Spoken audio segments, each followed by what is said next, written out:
অনেকে হচ্ছে এই একদম কি বলবো একদম বিভাগীয় কোনো একটা শহরে একদম মনে করো যে এসির মধ্যে বসে ক্লাস করতেছো, আবার অনেকে আছে একদম অজপাড়াগাঁয়ের একটা গ্রাম থেকে কষ্ট করে ডাটা কিনে অনলাইনে ক্লাস করতেছে।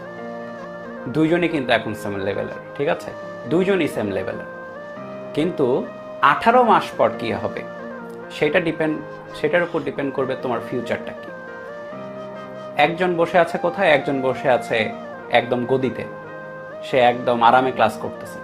আরেকজন বসে আছে কোথায়, খুবই কষ্ট করে বসে আছে, হয়তো মাটির উপর বসেও হয়তো ক্লাস করতেছে, অনেকে করতেই পারে, এরকম স্টুডেন্ট আমরা পাই না। সো এরকম স্টুডেন্টও থাকে।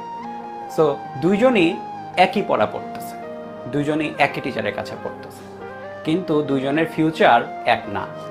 দুইজনের ফিউচার কি হবে সেটা ডিপেন্ড করবে 18 মাস পর। অ্যাডমিশন, রাফসান নাজিব, হ্যাঁ এই তো অ্যাডমিশন। সো অ্যাডমিশনে তুমি কি ফলাফল করবা সেটার উপর ডিপেন্ড করে অ্যাকচুয়ালি তোমার কি বলে ফিউচারটা নির্ভর করবে। তুমি তার আগের লাইফটা কি করছো, তার আগের লাইফে কোথায় বসে পড়াশোনা করেছো, তোমার ফাদার কি করে, তোমার মাদার কি করে, তোমার প্যারেন্টস কি করে, কিচ্ছু ম্যাটার করে না ওই জায়গায়। অ্যাডমিশনের পর তুমি নিজেই তোমার লাইফটাকে বিল্ড আপ করবা এবং তোমার নিজের পরিচয়টা তুমি পাবা, বুঝছো?